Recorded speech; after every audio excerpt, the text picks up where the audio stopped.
Right, let's get into this first story then. London, I'm chuffed to bits with this. Pick up their first win. Yeah, so I didn't watch this game because this was same time that I was watching the Bradford game. So yeah, London heaped more misery on Hull FC this week. Craig, you watched it. How did they go? Well, I think London were well on top. I thought, they were the better of the two teams. There were a couple of moments. I loved the fact that Ollie Leyland plucked this ball out of the air. I mean, he's one of the shortest players on the pitch, if not the shortest player on the pitch. He plucked this ball out of the air for the massive interception try. And I just thought, as a homegrown player that has come through the London ranks, to score that try in a winning game, a Super League game, it was just fantastic. I loved watching that.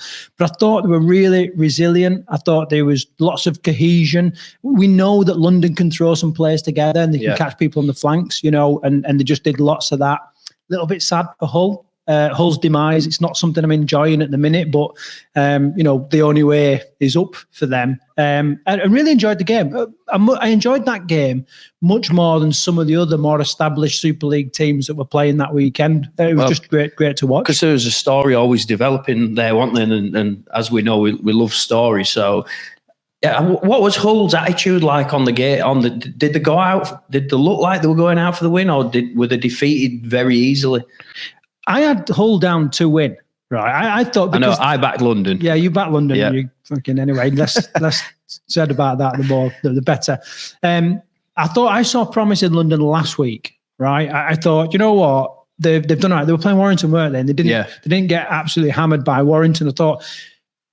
I think maybe the trajectory is starting to lift. You know what I mean? Maybe they're starting to build some momentum. They got some good news stories. They got new signings going and all this kind of stuff. And I thought they were going to be too much for London, but I think they came in with the right attitude. They just weren't there, and it was. I think it was just a close game skill wise. So yeah, I can't.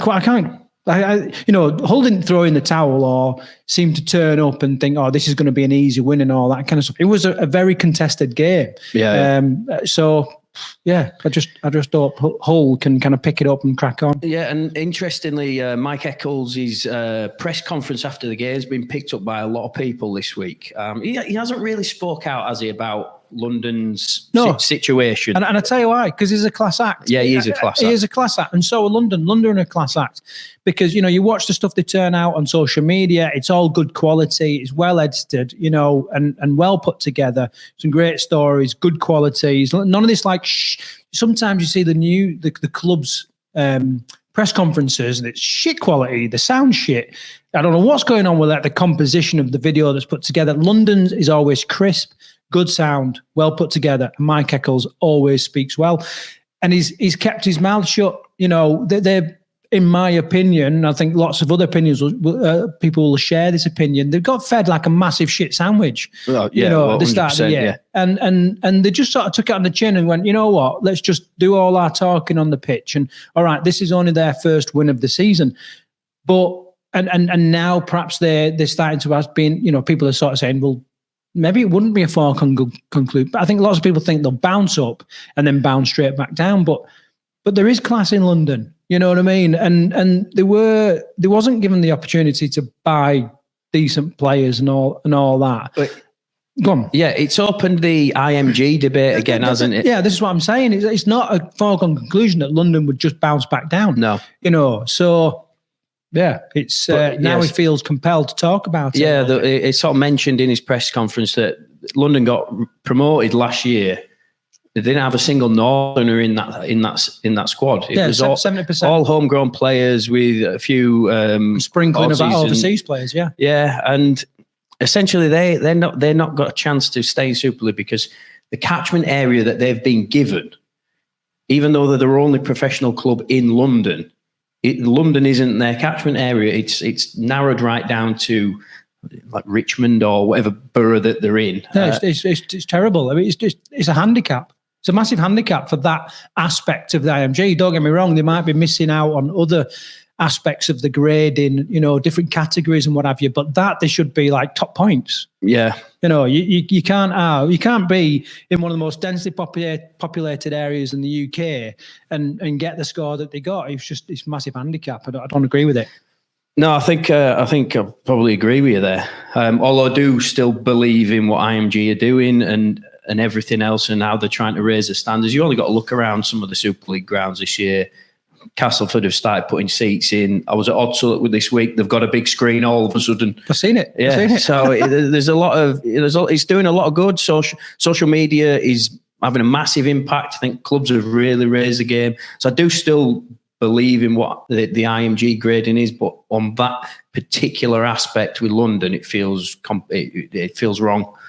Well, I mean, I haven't dug into it, but you know, maybe it's a bit of a where, okay, they might give them points because of the catchment area and all that, but it still doesn't change the grade or their final grade or whatever. So I don't know. But, yeah, I think there should be a bit of rejig there. And an interesting press conference, Mike Eccles said, you know, if the Super League want London to be involved, something's got to happen, something's got to change, or words to that effect, paraphrasing. But you know, and I agree with that. I'd like to see London in the Super League. I'd like to chat to some of the other players, like the Hull players. Did they enjoy going down to the capital? All right, they lost, but did they enjoy it as an experience? I think the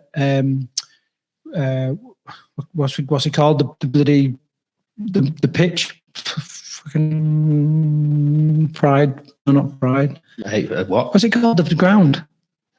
What's the stadium called? Cherry Record Stadium. No, well, yeah, but Wimbledon. The area. Yeah, there's the road. Anyway, fuck it.